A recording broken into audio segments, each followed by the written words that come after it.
Hey, I'm Todd. Thanks for choosing to watch my video, and if you would subscribe it, like it, all that stuff, that'd be great. Otherwise, enjoy the video, and I hope it gives you the information you need and is helpful to you. Take care. So I do get a lot of comments with people saying I have saved them a lot of money, and I do get questions, hey, can I send you some money somehow? And now there is a way, if you so choose, called fan funding. You'll find it on the channel page right there. Looking at the front brakes for a 2006 Kia Sedona. Got 6 lug nuts, 21 millimeter. I want to take the lug nuts off.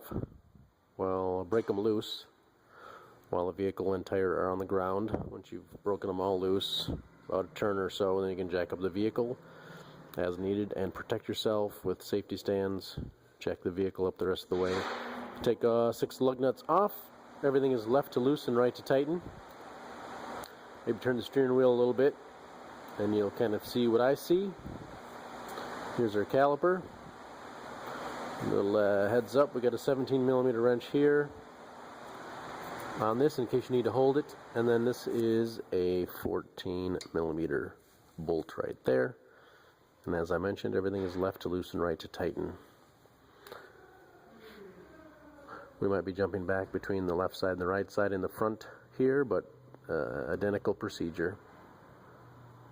Also, it's kind of nice to take a screwdriver and put it in here and try and pry in here.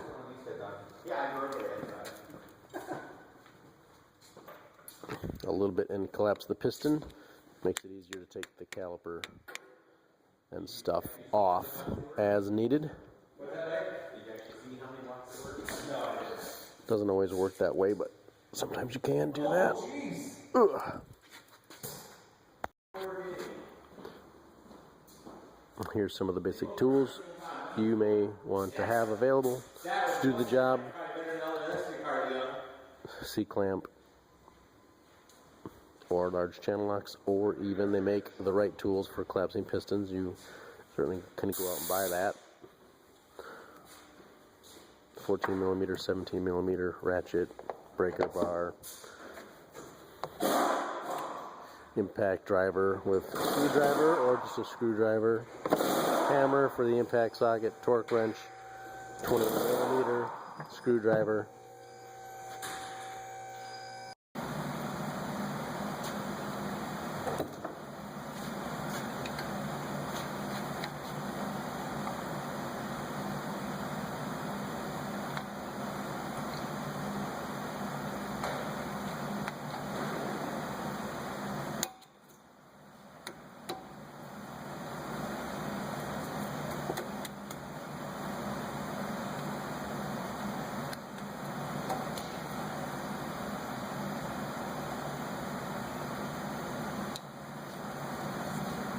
You work a little spacing you get between the rotor and the brake pad, inner brake pad, and you can kind of collapse the piston that way. There are 2 pistons on this vehicle, so you can kind of maybe try and get in the middle and squeeze back as far as you want to collapse them.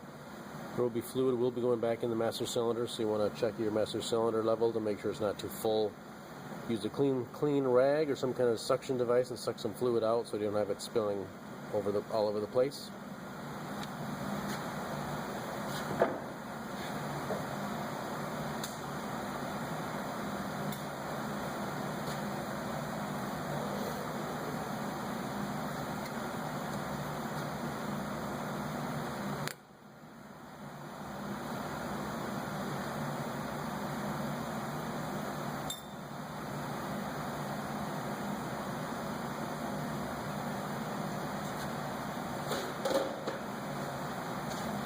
If your brake pads are thin but not worn out, like metal to metal, etc., etc., you could probably just rotate it up like that and pull your brake pads out.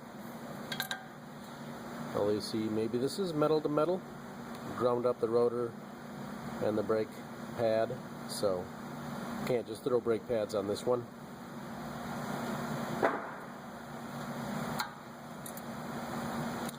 But if your brake pads look like this for some reason or close to it and you're replacing them because you want to, then certainly go ahead and throw some new pads on there. quick and dirty.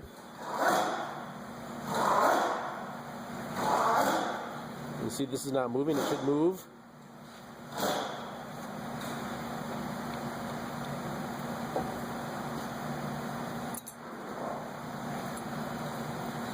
That's probably why the inner brake pad wore out. This is not moving at all. So we're going to replace the caliper actually. That's for another video. This is just a front brake job. So you can take both of these out of here. You want to take these out and clean and lubricate them with some good brake caliper lubricant.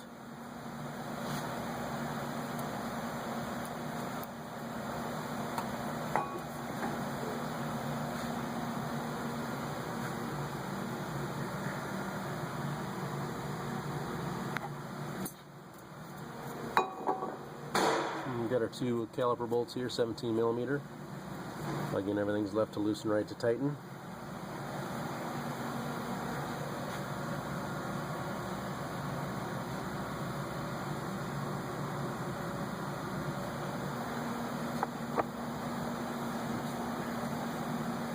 A real low brake pedal.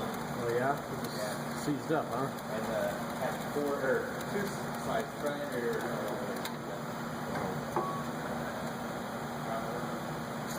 oh, I drove it last night.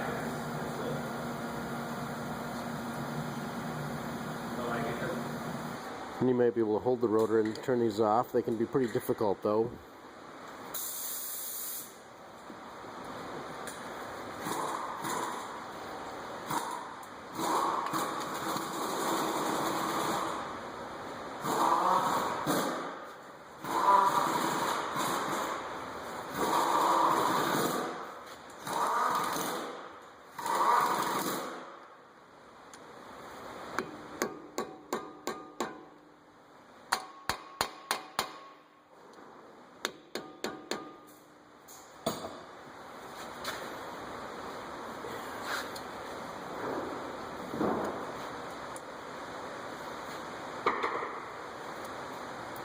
That's where the impact driver would come in very handy if it's really difficult, because you can put it on there and take a hammer to it and it'll turn it to the left to loosen it for you.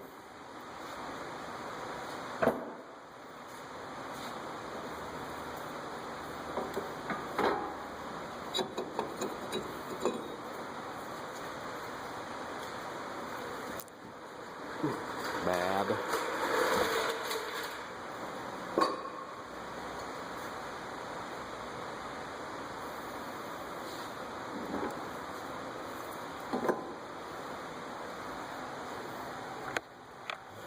Then you need to put a brake shoe in here or pad in here and collapse the pistons the rest of the way, either with a proper tool or a C-clamp or large channel locks.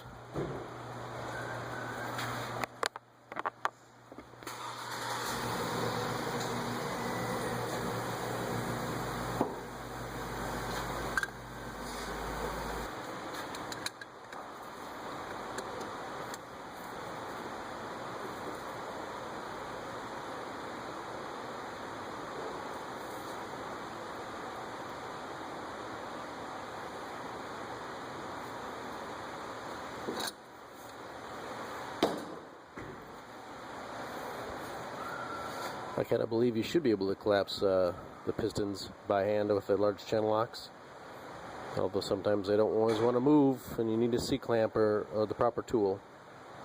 But that's collapsing your pistons. You can see how they're flush. There you go, sorry about that. See, they're flush, so they're ready to put back on. Alright, we're getting ready to throw on our new brake rotor.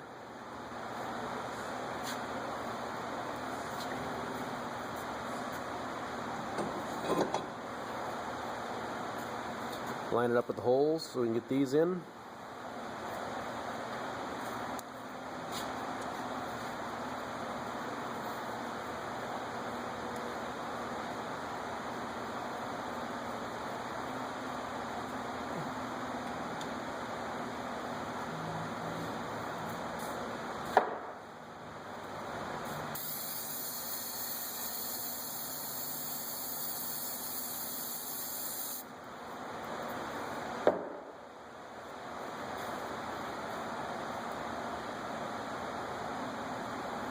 I'm going to be replacing the caliper on this car.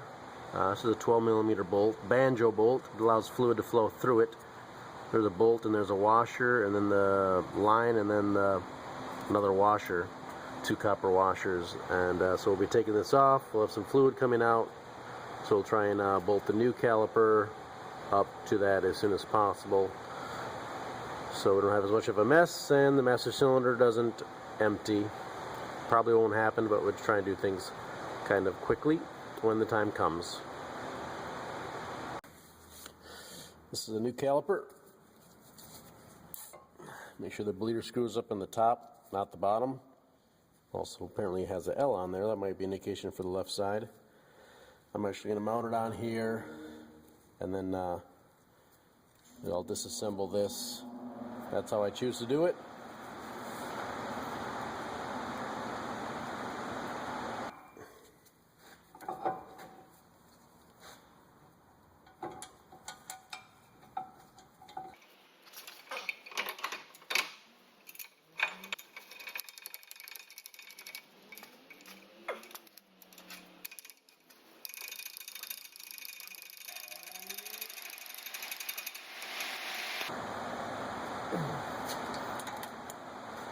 Get those inner bracket bolts tight.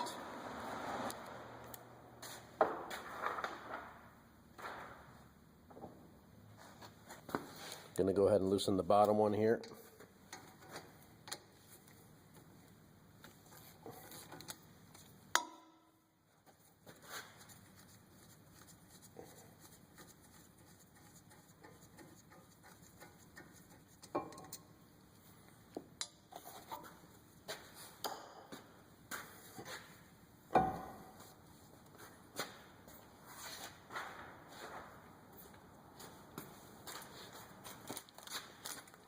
Some nice new hardware.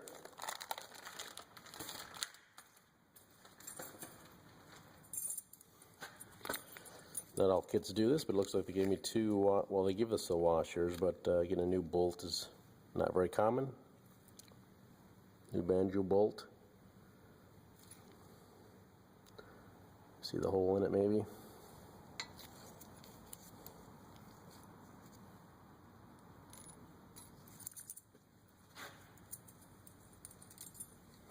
Just set these into place.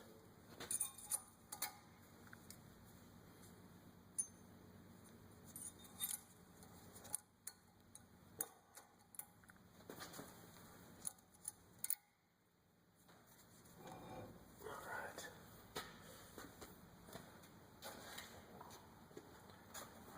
Brake pads, we're going to match these up so the squealer's in the same spot.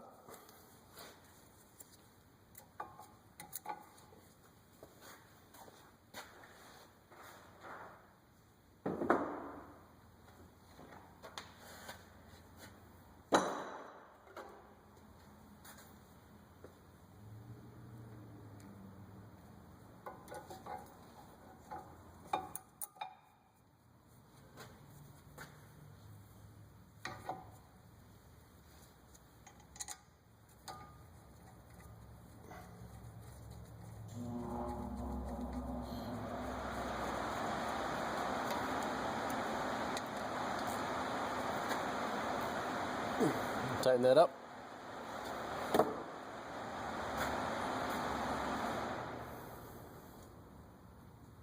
If you are going to replace brake calipers, it might be a good idea to break this 12mm banjo bolt loose before you just have it dangling like I do, just because it might be easier and give you more leverage when it's mounted somewhere than when it's flopping around like this. However, well, I guess as we know, got a new banjo bolt, but we still got to break the old one loose, so.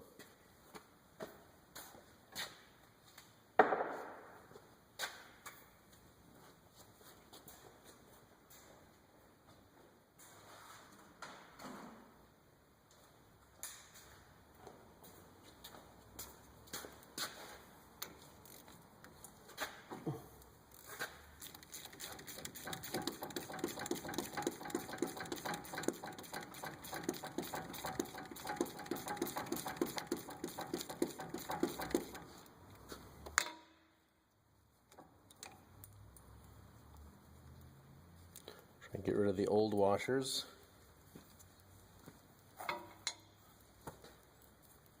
Wipe this up a little bit maybe.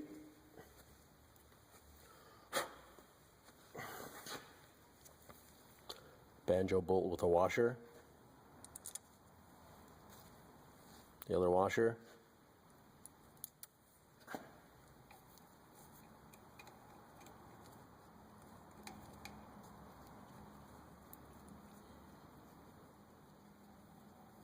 As we do start all bolts by hand. Get this one out of there.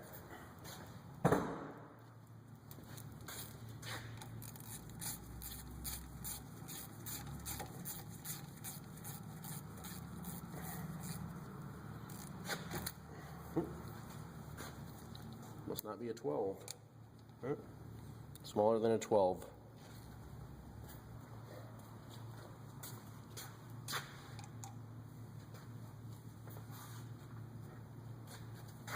Going with 11 on this now.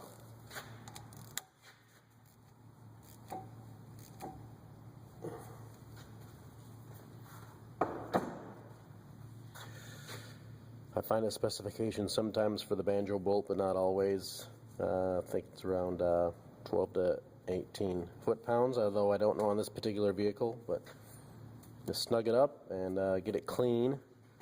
Then when it's all put together, you can always, of course, get it clean and dry, and then you can always check for leaks by having someone press on the brakes and look for leaks after you've bled it. Here's the bleeder screw. We can take this cover off.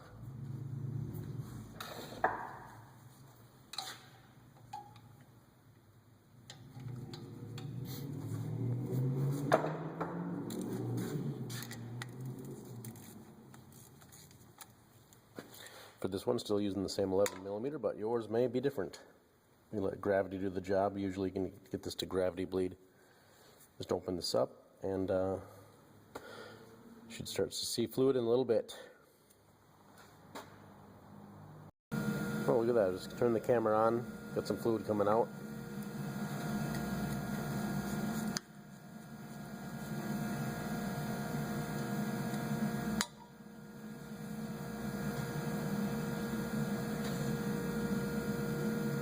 It's a good idea to have an assistant. Now you get some fluid flowing if you didn't want to wait. However, it came out pretty quick for me. If you don't want to wait, you can always leave that tight. Make sure your master cylinder is full. Have someone get in the car and pump the brakes a few times. And then you want them to hold the brake pedal down, and then you open this bleeder screw up until air and fluid come out. You're going to get air because you want to bleed the air out of it so there's only fluid. And then close it. Usually the brake pedal that they're pushing on will reach the floor. Then you close it, then they let up on the brake pedal and pump it 3 or 4 more times and hold it down. Then you open this up and see if more air comes out, and then close it. Have someone pump the brake pedal a few more times, open it, let fluid or air come out so you get a good stream of fluid. And once the brake pedal hits the floor, then close it again. Just repeat this until you get a nice stream of fluid and not air.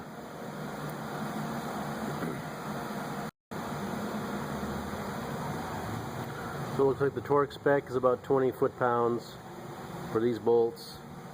Caliper mounting bolts for this right there, about 65 foot-pounds, right around there, 65, 70. And the lug nuts are 65 to 79 foot-pounds, so a little bit of a range. So tighten your lug nuts up in a crossing pattern like this as you tighten them, not in a circle. Here's your master cylinder, the driver's side of the vehicle, air filter, brake fluid. Look at that. It says .3 or .4 brake fluid on the cap, if it's focusing on that, but .3 or .4. And on this side you can see there's a minimum and a maximum line on the clear plastic.